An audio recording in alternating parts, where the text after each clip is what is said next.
Hello guys, welcome to my SY education formation channel में स्वागत है गाइज। तो आज के हमारे टॉपिक लेकर के हम प्रेजेंट हैं विचलन। ठीक है, जो शिक्षा शास्त्र की टॉपिक है एमएड और बीएड के लिए भी महत्वपूर्ण रहेगा।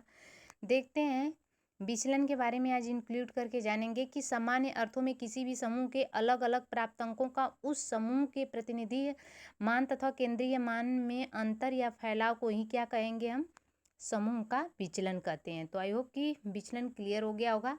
देखते हैं दूसरे शब्दों में कि मापन द्वारा व्यक्तियों के गुणों या व्यक्तिगत विभिन्न जो है भिन्नता का मूल्यांकन किया जाता है, इवोल्यूशन किया जाता है। एक समूह में सजाती लोगों की संख्या अधिक है और या तो विषम जाति लोगों की संख्या अधिक है, इस बात का पता लगाने के लिए विचलन से लगाया जाता है। ठीक है, फॉर एग्जाम्पल आप क्लियर हो गया होगा आपका यहाँ पे। इसके लिए जो है अनेक नामों का प्रयोग किया जाता है, जो कि नाम यहाँ पे आपको सामने है।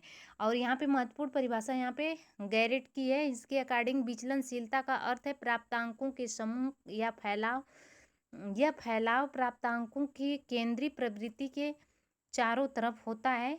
यही क्या है, जो है हमारा विचलन कहलाता है। विचलन की जो है मापों के कार्य क्या है उसको देखते हैं। विचलन मानों की सहायता में विभिन्न समूहों के शुद्ध वर्णन तथा तुलना की जाती है, और एक समूह का विचलन जितना कम होगा समूह का उतना समजातीय होगा, और जितना जो है विचलन अधिक होगा उतना ही विषमजातीय होगा। तो आई होप दिस क्लियर होगा।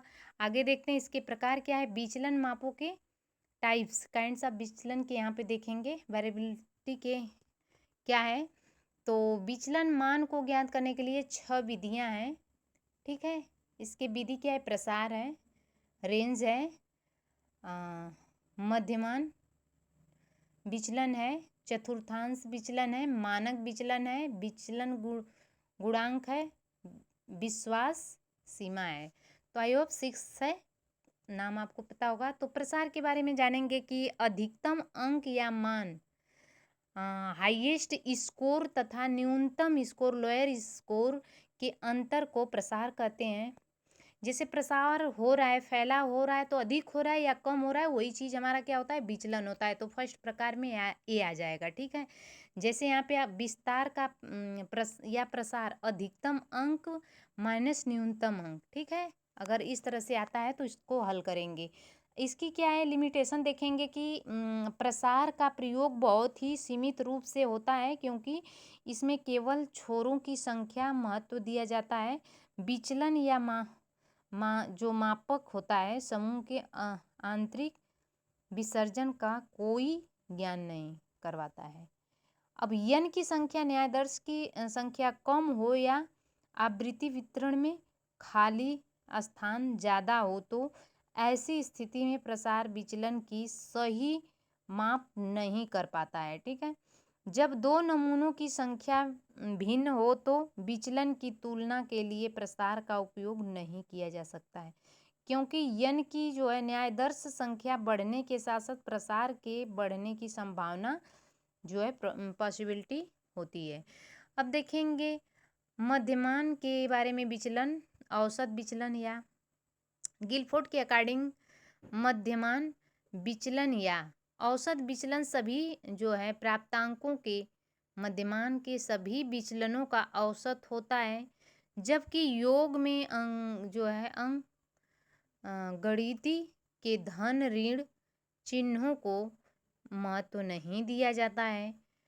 और गैरेट के अकॉर्डिंग देखेंगे मध्य विचलन किसी भी पदमाला में विभिन्न प्राप्तांकों के उनके मध्यमान में विचलनों का औसत होता है। साधारण शब्दों में मध्य विचलन माध्य से जो है भिन्न भिन्न प्राप्तांकों के विचलन का मध्यमान है। अब देखेंगे इसकी विशेषता क्या होती है। तो विशेषता में देखेंगे मध्यमान विचलन की गणना पर जो है सभी प्राप्तांकों का प्रभाव पड़ता है, इसलिए जो कहा जा सकता है कि अंक जो है वितरण का पूर्ण प्रतिनिधित्व करता है और रिप्रेजेंटेटिव होता है, और इनकी जो है हम गणना काउंटिंग सरलता से कर सकते हैं। इसके स्वरूप को हम जो है सरलता से जो है समझा जा सकता है। मध्यमान विचलन की गणना सीमांत अंकों से कम प्रभावित होता है।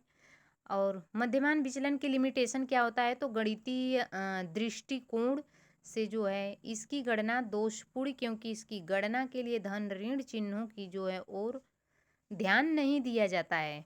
ये अनिश्चित माप है। और देखेंगे कि मध्यमान विचलन के प्रयोग कब किया जाता है, तो जब डाटा इतने बिखरे हुए हो कि प्रमाणिक विचलन के अशुद्ध निष्कर्ष की आशंका हो, तब किया जाता है।